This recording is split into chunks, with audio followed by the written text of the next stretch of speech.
Hello everyone, my name is Alisha Parveen. आज हम देखने वाले हैं अशुद्धियों का संशोधन चैप्टर रेक्टिफिकेशंस ऑफ एरर्स, जिसमें हम तलपट को प्रभावित करने वाली द्विपक्षीय अशुद्धियां देखने वाले हैं। इन अशुद्धियों में इन्हें सुधारने के लिए सस्पेंस अकाउंट, जिसे हम उच्चन खाता भी कहते हैं, वो खुलेगा। तो चलिए हम आज का क्लास आगे बढ़ाते हैं।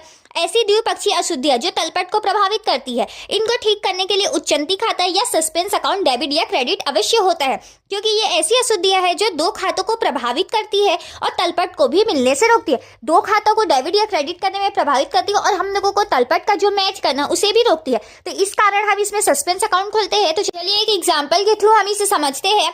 तो हमारा पहला क्वेश्चन है, मोहन के खाते को क्रेडिट करने के स्थान पर महेश के खाते को 500 से डेबिट कर दिया गया। तो देखिए 500 रुपए से इसमें बोल रहा है मोहन के खाते को क्रेडिट करना चाहिए था, तो वो हम 500 रुपए से मोहन का खाता कर दिए पहले क्रेडिट 500 रुपए से। अब देखिए यहाँ पे बोल रहा है महेश के खाते को 500 से डेबिट कर दिया गया है। तो यहाँ पे ये महेश का खाता डेबिट है, तो उसे उल्टा करने के लिए, मतलब उसे खत्म करने के लिए हम तो महेश का खाता हमने कर दिया 500 से क्रेडिट। अब मोहन का खाता जो 500 से क्रेडिट हुआ है और महेश का खाता जो सुधारने के लिए 500 से हम उसे वापस से क्रेडिट किए हैं, तो अब दोनों का मिला के कितना हो गया 1000 रुपए। तो ये दोनों के बदले में हम क्या खाता को डेबिट कर देंगे, उच्चन खाता या सस्पेंस अकाउंट 1000 रुपए से। तो यहाँ पे आप देख सकते हैं हमने सस्पेंस अकाउंट 1000 से डेबिट किया, मोहन का अकाउंट 500 से और महेश का अकाउंट 500 से क्रेडिट किया है।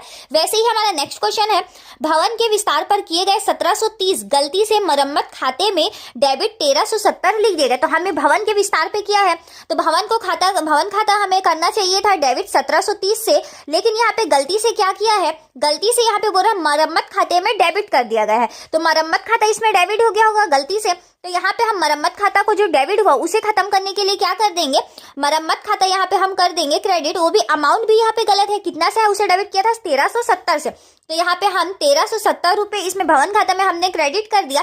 अब यहाँ पे आप देख सकते हैं 1730 हमारा डेबिट में है, 1370 रुपए आपका क्रेडिट में है। तो और कितना क्रेडिट में होना चाहिए, जब इक्वल आएगा हमारा तो 360 रुपए और हमारा क्रेडिट में होना चाहिए। तो वो किस नाम से क्रेडिट हो जाएगा, उच्चन खाता, इस नाम से यहाँ पे वो क्रेडिट हो जाएगा। तो यहाँ पे आप देख सकते हैं बिल्डिंग अकाउंट 1730 से डेबिट हो गया है। रिपेयर्स अकाउंट, मरम्मत अकाउंट हमारा जो डेबिट हुआ तो उसे हम खत्म करने के लिए 1370 से क्रेडिट किए हैं और हमारा जो बीच का अमाउंट है तो इक्वल आना चाहिए, तो उसलिए हमने कर दिया सस्पेंस अकाउंट 360 से क्रेडिट। अब वैसे ही हमारा नेक्स्ट क्वेश्चन है, रमेश से 300 का माल उधार खरीदा गया, जिसे गलती से विक्रय पुस्तक में लिख दिया गया, यद्यपि रमेश के खाते में प्रविष्टि ठीक हो गई है। तो यहाँ पे आपका रमेश से हम माल खरीदे तो क्या हुआ होगा, क्रय डेबिट हुआ होगा और रमेश खाता से, क्योंकि यहाँ पे क्लियर बोल रहा है कि रमेश के खाते में सही प्रविष्टि हुआ है, तो हमारा क्रय डेबिट रमेश से होना चाहिए था, लेकिन क्या बोल रहा है यहाँ पे विक्रय पुस्तक में लिख दिया गया है। तो यहाँ पे क्या हुआ होगा, गलती से विक्रय पुस्तक को क्रेडिट कर दिया है।